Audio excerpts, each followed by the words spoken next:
no Brasil, nós tivemos, no dia 8 de janeiro, como todos sabem, atos políticos que se transmutaram em diversos crimes, no mínimo 6. E, a partir disso, nós tivemos uma série de investigações e prisões em flagrante que foram convertidas em prisões cautelares preventivas, algumas dessas mudadas por medidas cautelares, como uso de tornozeleira, proibição de uso de redes sociais e uma série de outras restrições. E a partir de reportagens feitas ao longo da semana passada e também em razão de um voto do ministro André Mendonça, que denegou um habeas corpus, porque a súmula não proibia que o habeas corpus fosse concedido, ele já alertava para a falta de individualização de condutas. Hoje, o jornal Estado de São Paulo teve acesso a esses processos, a esses inquéritos e confirmou essa dúvida que vinha sendo levantada ao longo das semanas. As denúncias apresentadas ao STF contra os manifestantes presos no Distrito Federal por conta dos atos de 8 de janeiro ignoram as condutas individuais e são redigidas em blocos com textos idênticos.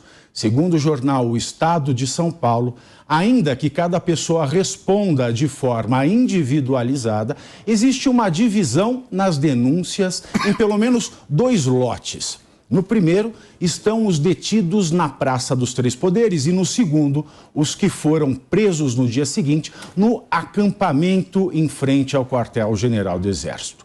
A reportagem alerta também para o risco de violações de direitos fundamentais e garantias dos investigados.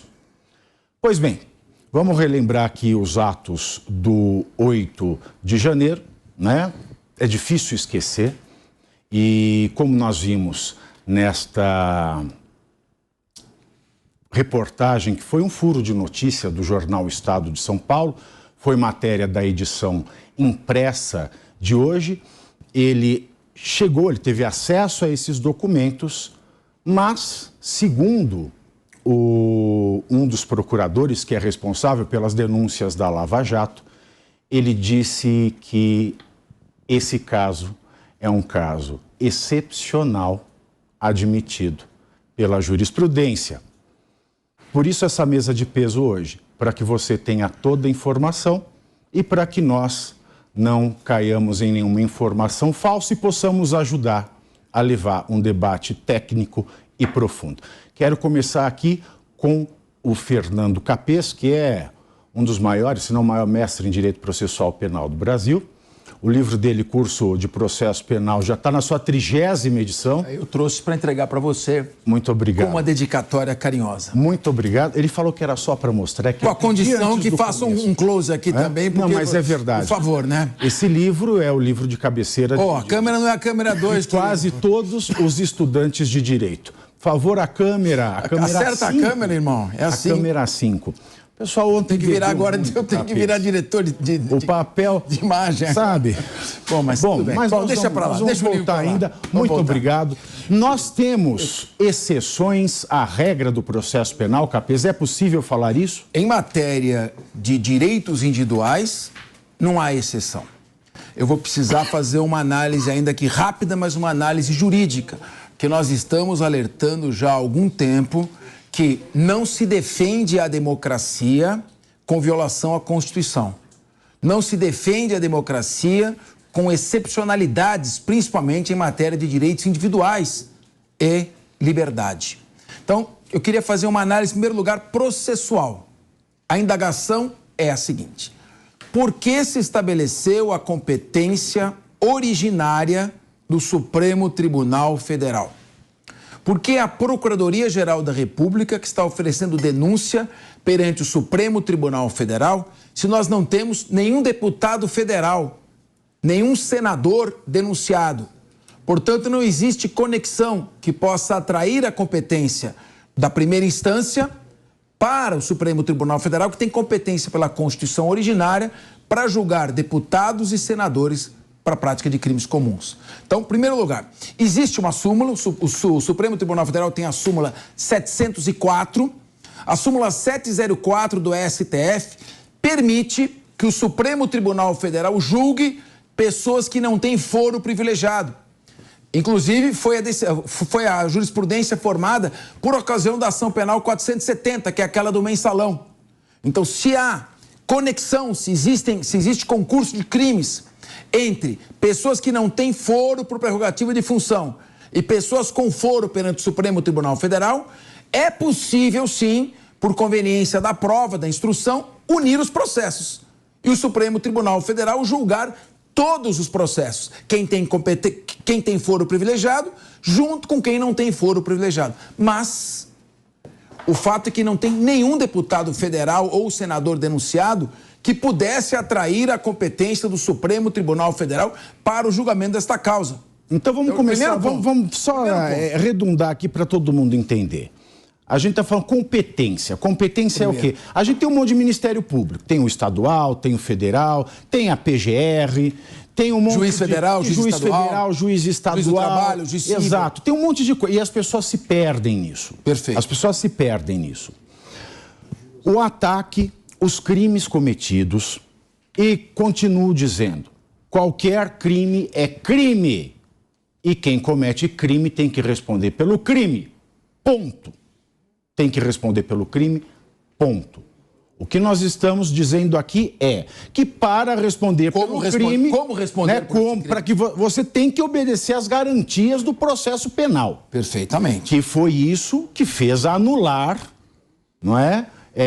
Todo aquele processo do mensalão que envolvia o atual presidente. Se você catar um assaltante na rua em flagrante e pegá-lo, você pode prendê-lo, mas ele vai ter que responder a um processo perante o juiz competente para julgá-lo. Não pode jogá-lo na cadeia e condená-lo direto. Como esses atos foram lá na Praça dos Três Poderes, né? Tem a sede do Senado, da Câmara e a sede do STF.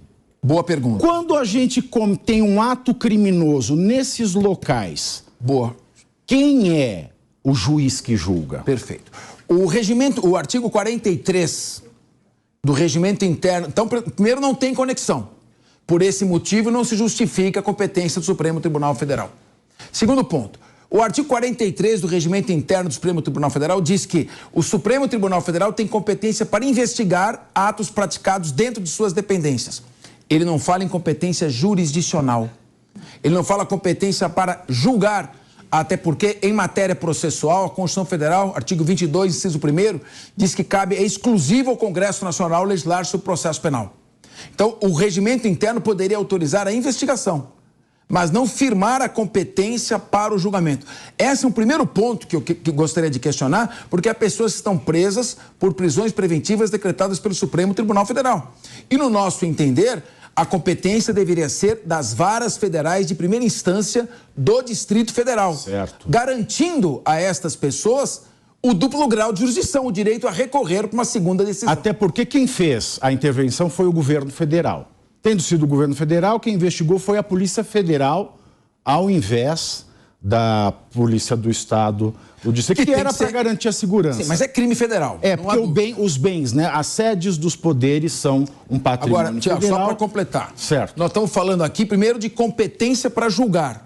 Eu entendo que a competência deve ser do juízo de primeiro grau, porque, repito, não há conexão com autoridades que têm foro privilegiado e o regimento interno não é lei. A Constituição diz que somente lei pode regular matéria de processo penal. Ele fala em investigação e não julgamento. Segundo ponto que eu queria trazer. Bom, vamos só nesse ponto. Alguém quer fazer alguma observação quanto à competência, Felipe? Sim, por favor. Sim. Nesse aspecto, eu discordo do Capês profundamente, né?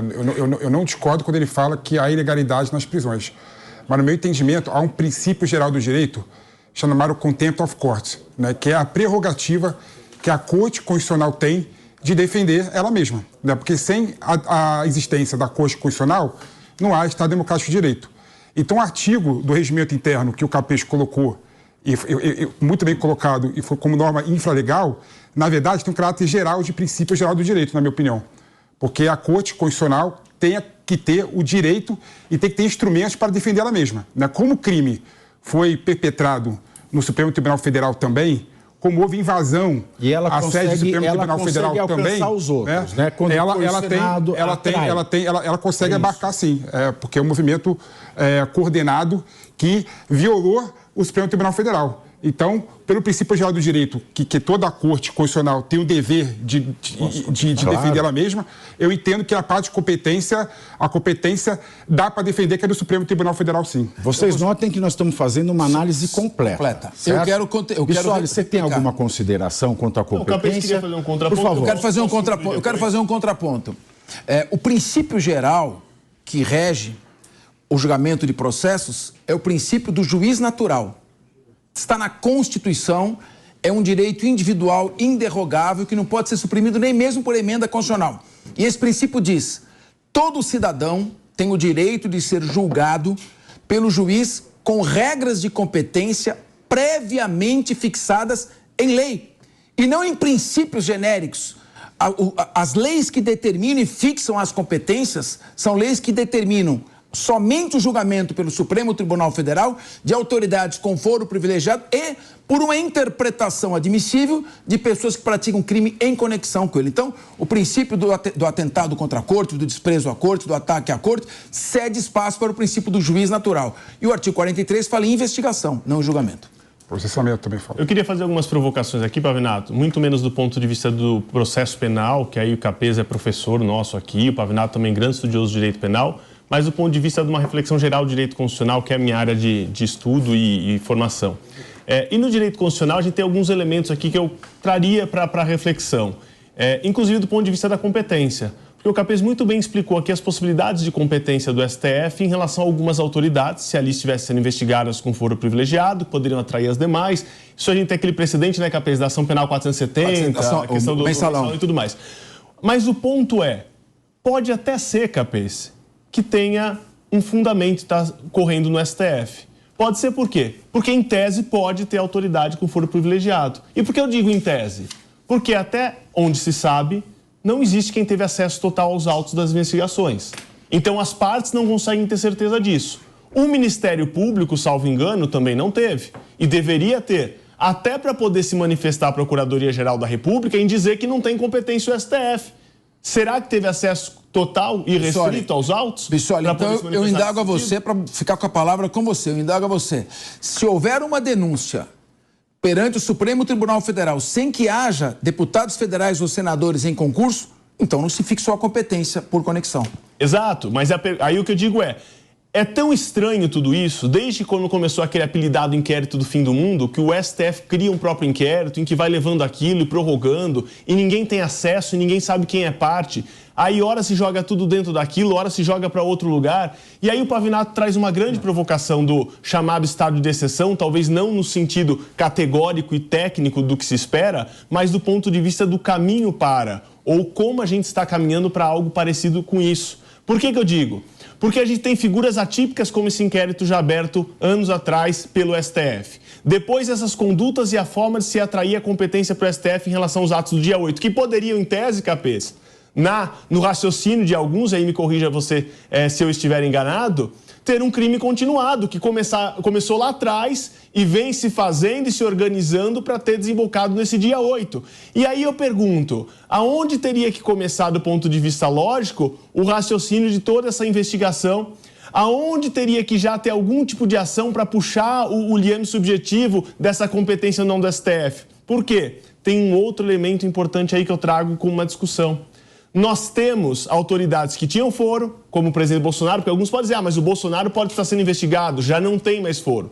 Então aí talvez nós tenhamos. Anderson Torres era ministro da Justiça e não é mais. Então aí talvez nós tenhamos, e quem sabe, talvez o atual presidente da República sendo investigado, não se sabe.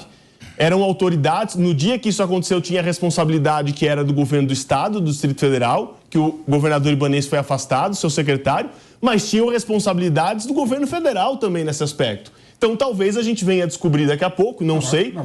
Não sei, talvez. Deixa eu só fazer um contraponto aqui. Tudo bem. Deixa eu só perguntar uma coisa para a Deise. Deise, você que é jornalista e cientista política, a gente está vendo vidas de pessoas que não sei se faziam ideia que era crime, não era, não sei se é perigosas ou não eram, eu sei que elas estão presas. E são pessoas que nunca imaginaram que estariam presas. Quando você vê um debate como esse, como é que você pode pensar que é possível o exercício da democracia do Brasil? É difícil pensar nisso, Pavinato. Assim, em primeiro lugar, eu como jornalista, pelo exercício do jornalismo. Então, em primeiro lugar, assim, parabéns aos amigos do Estadão que deram esse furo, porque às vezes é muito difícil fazer esse tipo de denúncia quando a gente vê mecanismos de poder tão autoritários, e a gente tem que tomar até cuidado com as palavras que a gente fala, porque senão depois se volta com força para a gente, né? É óbvio que a liberdade de expressão ela tem sido tolhida. Quando eu olho esse caso do ponto de vista político e depois ainda dessa denúncia do Estadão, a impressão que eu tenho, e aí falando num português muito claro aqui, é pau que bate Chico, não bate em Francisco. As coisas me parecem muito personalistas nas decisões, por exemplo, tu manter crianças presas e dizer que as mulheres aliciaram essas crianças é de uma irresponsabilidade e de uma falta de conhecimento do que são crianças no meio de um protesto, né? A gente sempre, todos nós aqui estudamos de uma forma ou de outra o meio jurídico, né? Eu como cientista política também, quando eu vi essa denúncia do Estadão, o que eu pensei foi no princípio da separação de poderes, né? A gente tem uma sociedade que ela foi organizada e coordenada para a gente colocar nas mãos de um soberano parte da nossa liberdade, da nossa tranquilidade e da nossa segurança. Então, esse soberano, ele tem como prerrogativa decidir pela gente, mas a gente, como homem que colocou nas mãos desse soberano essa autoridade, a gente também pode denunciar quando esse homem ele se sobrepõe à governabilidade. E é isso que a gente tem visto agora. A gente não consegue mais nem denunciar quando existe um abuso de poder. Então, quando a gente faz essa pergunta aqui, se a gente está vivendo um estado de exceção, eu não acredito que a gente esteja vivendo um estado de exceção, mas a gente está caminhando a passos largos para... Muito bem. E olha, vamos entrar, nós já entramos aqui nessa questão. É difícil viver uma democracia onde ninguém compreende as coisas. Vejam a filigrana das coisas que nós trouxemos aqui. Já a questão da competência. É o STF que deveria julgar e isso já gera um debate, né? Nós já temos uma opinião que pode ser um não absoluto, porque seria competência do Tribunal da Justiça Federal, lá do Distrito Federal.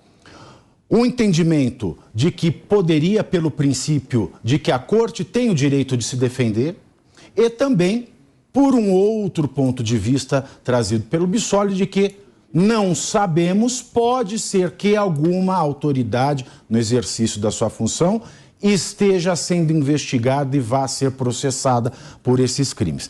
Esse ponto, veja que já não é pacífico. Então não dá para falar a partir da competência que é um estado de exceção, porque as coisas não estão às claras aí. Se permite, Pavinato, claro. Pela falta do amplo acesso aos autos. Exatamente. Que é um direito, esse é o grande ponto que impossibilita se que é um direito consagrado pelo Supremo Tribunal Federal. É por isso que essa CPMI é importante. Agora, pelo que eu vejo na imprensa, autoridades que poderiam vir a ser incluídas na ação penal não estão mais no exercício de funções que lhe garantam o foro privilegiado. E é a jurisprudência do Supremo Tribunal Federal que, cessada a função, cessa a competência do foro privilegiado. Então, mesmo que houvesse uma denúncia com ex-autoridades que tinham foro privilegiado, elas não têm mais. Também não se justificaria. E aí você viola, o meu querido Felipe Monteiro, não apenas o princípio do juiz natural, você viola o princípio do duplo grau de jurisdição, porque é uma interpretação restritiva que retira do cidadão o direito a uma revisão da sua decisão, porque o Supremo Tribunal Federal passa a ser a única e última instância. A interpretação deveria ser absolutamente restritiva. Até de habeas corpus, porque tem aquela súmula que diz que não se pode rever habeas corpus em prisão decretada por ministro. Um ministro não pode rever a decisão de outro ministro. Foi então o que foi Mendonça disse. Decretada a prisão, aí eu pergunto, pode ser decretada a prisão preventiva? Exato. Nós vamos chegar, esse é o ponto maior. Esse é o ponto maior em relação ao debate de hoje. O que eu acho que a gente tem um dado objetivo de saber a competência, e não seria, penso eu, a Justiça do Distrito Federal, é porque teria o governador do Distrito Federal. Então me parece, Capês me corrija aqui em relação a isso, que o governador teria como competência o STJ. Então, estando o governador Ibanez oficialmente na investigação, e até por isso foi afastado, me parece que o STJ seria o que pacificamente daria para se entender como o tribunal que deveria ter competência para isso. Só um adendo complementar ao que o Bissoli falou, né? Claramente o STF está utilizando da prerrogativa dele, do contempt of court, né?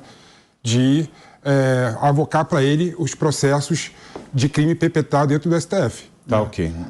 A questão, por exemplo, do que o Bissoli colocou, que foi muito bem colocado, né? No meu entendimento, não tem que você avocar a competência por conta que você pode ter algum investigado que possa vir a ter foro privilegiado.